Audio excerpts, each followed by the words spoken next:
गुरु की साची निवाज जी, प्यारी सात संगत जी, प्यार और सत्कार से कहना धन निरंकार जी।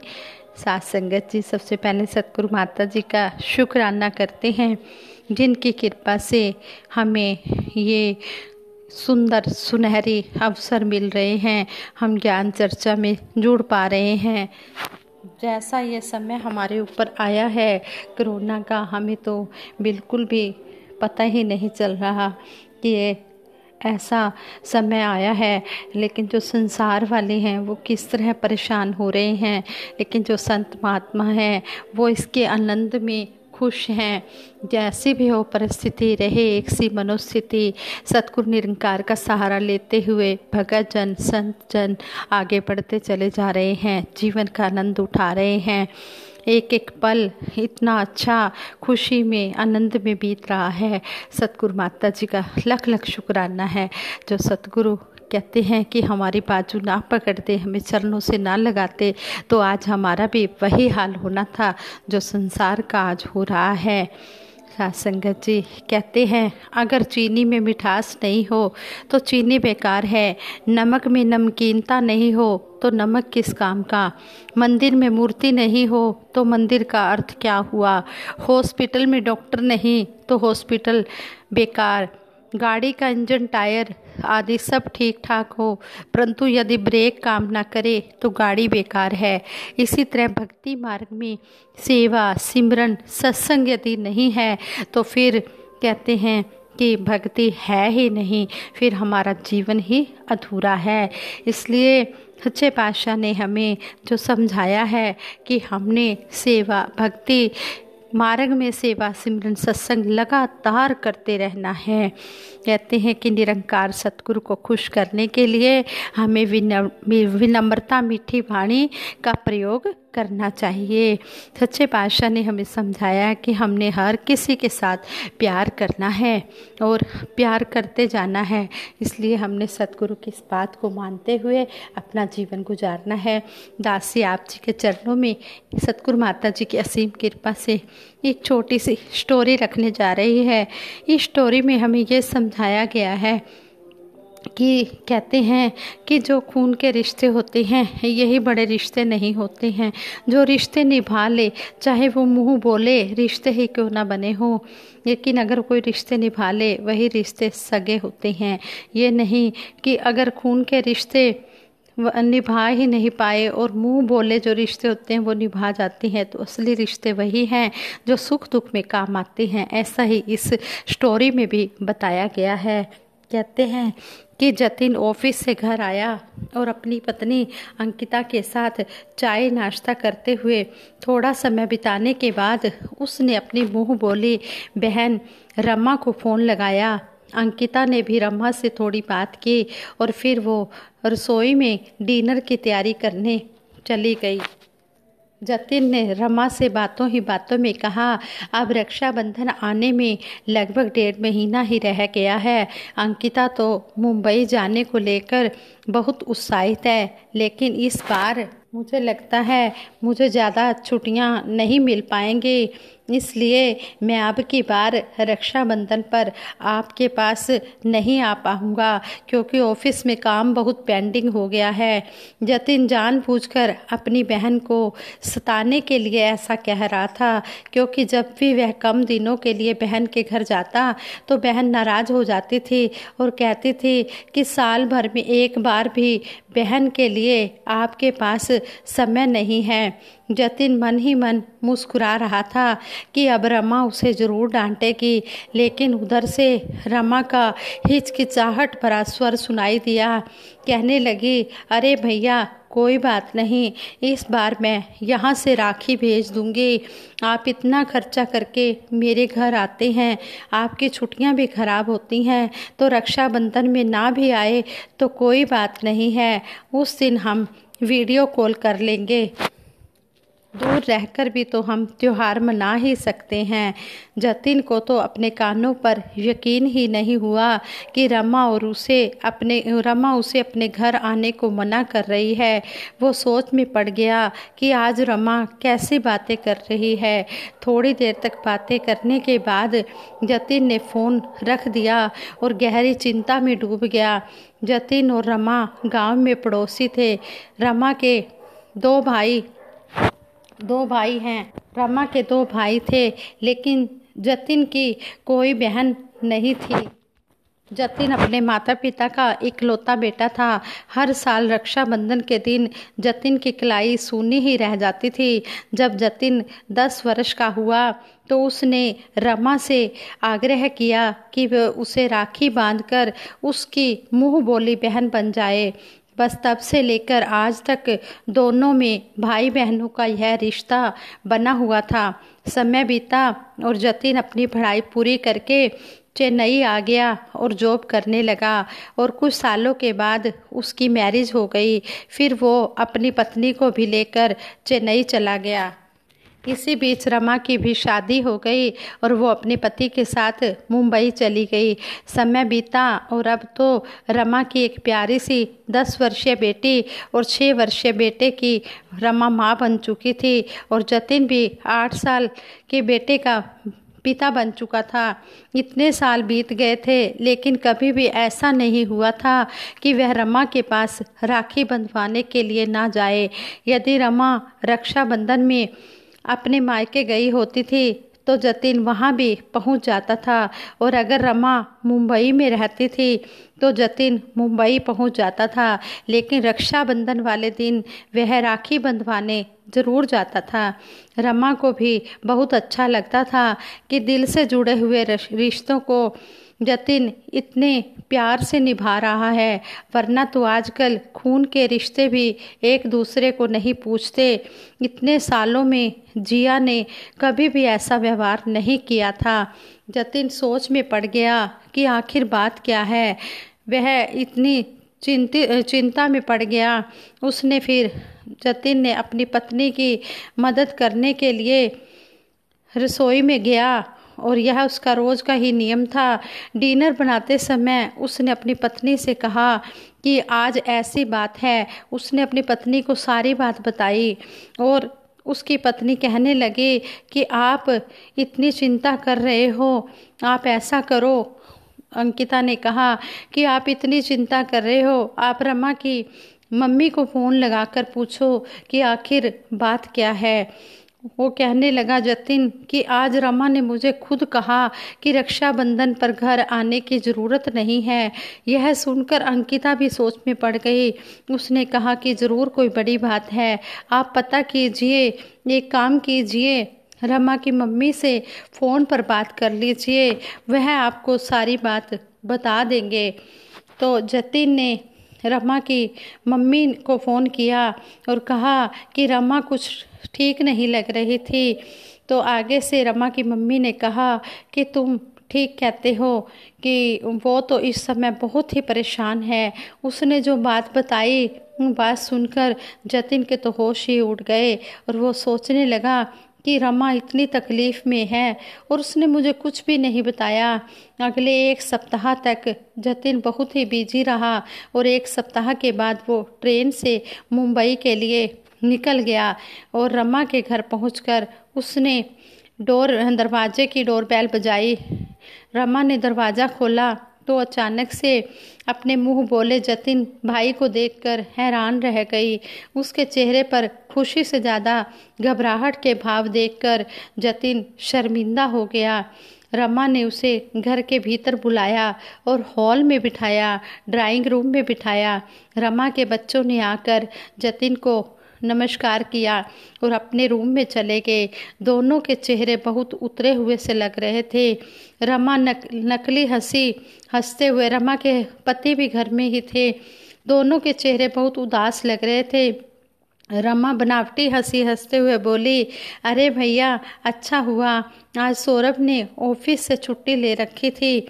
ये तो बहुत अच्छा हुआ कि आज आप आए और ये भी आपको घर में मिल गए हैं, नहीं तो नहीं तो आपको शाम तक फिर वेट करनी पड़ती। तो आगे से जतिन ने कहा, ये तो अच्छा हुआ ही है, लेकिन मैं भी कंपनी के काम से आया था तो सोचा कि तुझसे मिल लेता हूँ और तुझे सरप्राइज दे देता हूँ। रमा हंसते हुए बोली, भैया मुझे आपका सरप्राइज बहुत अच्छा लगा। आप बैठिए, मैं कुछ चाय नाश्ता बनाकर ले आती हूँ। जतिन ने उसे रोकते हुए कहा, अरे नहीं नहीं बहना, तू भी मेरे पास बैठ। मैं जब भी आता हूँ तू रसोई घर में ही चली जाती है, तो तेरे साथ बात करने का मुझे मौका ही नहीं मिल पाता, इसलिए मैं बाहर से ही नाश्ता लेकर आया हूँ। जतिन ने कहा, मैं बाहर से नाश्ता लेकर आया हूँ, यह नाश्ता ले जाओ और बच्चों को भी दे दो। रमा नाश्ते के पैकेट लेकर किचन में आ गई।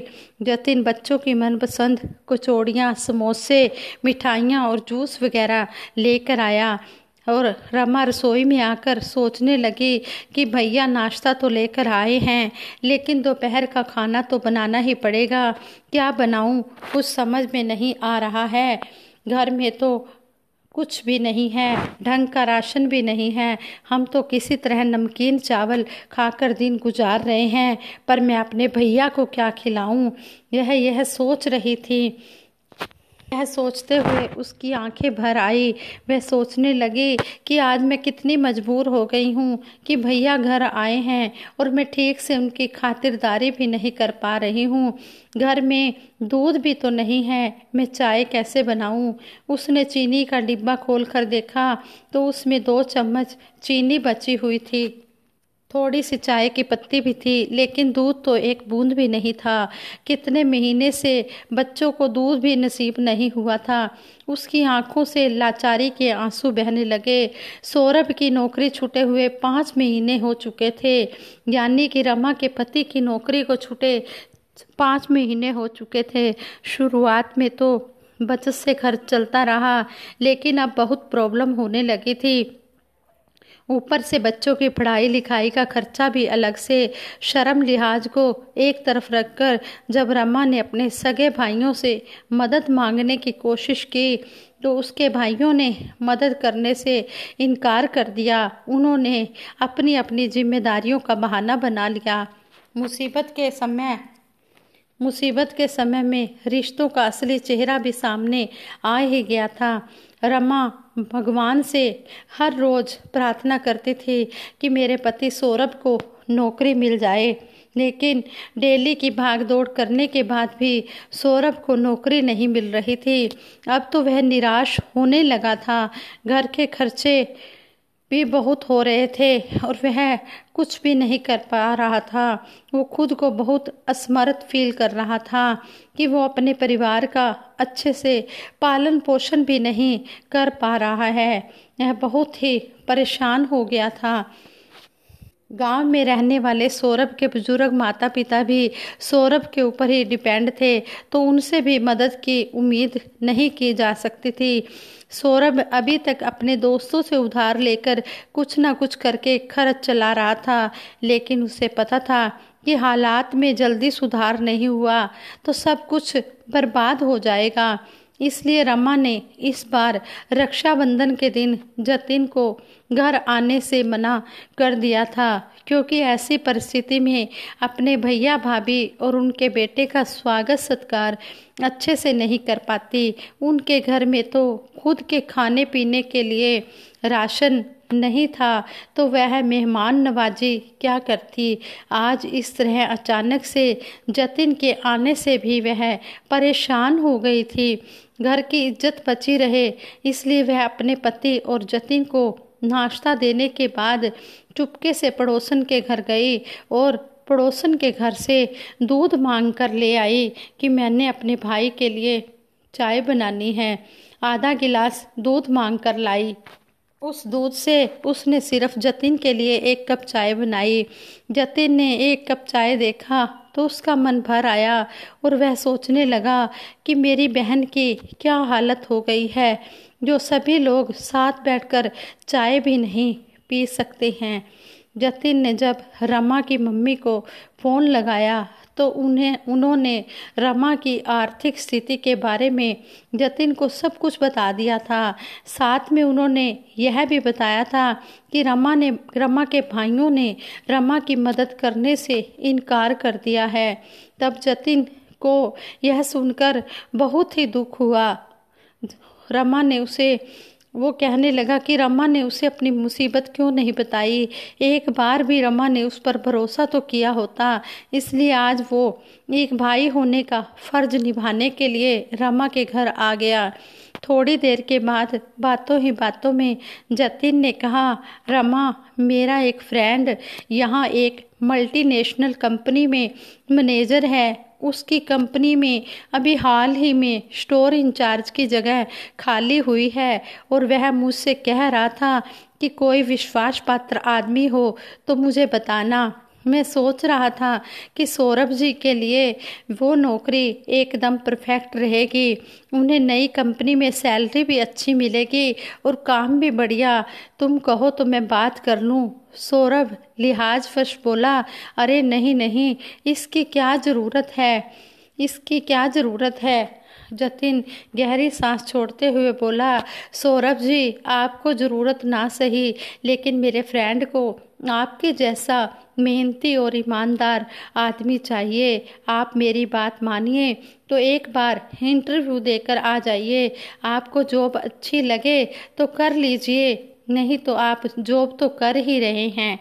सौरभ ने रमा की तरफ देखा तो रमा ने पलकें झपकाकर मंजूरी दे दी तो सौरभ ने भी हाँ कर दिया। थोड़ी देर के बाद रमा ने कहा, मैं लंच की तैयारी कर लेती हूँ। जतिन ने कहा, नहीं नहीं बहना, आज तो मैं बच्चों को पार्टी देना चाहता हूँ। चलो सब लोग बाहर लंच के लिए चलते हैं, फिर शाम को मुझे घर के लिए निकलना भी होगा। रमा ने कहा, अरे भैया, इतनी जल्दी चले जाएंगे? जतिन ने मजाक करते हुए कहा, हाँ तो और क्या, ऑफिस के काम से आया था, पिकनिक पर नहीं। इसके बाद से माहौल अच्छा हो गया और सभी मुस्कुरा दिए। वापस लौटते समय भी जतिन ने रमा के लाख करने के बावजूद भी बच्चों के हाथों में काफ़ी कैश पकड़ा दिया था।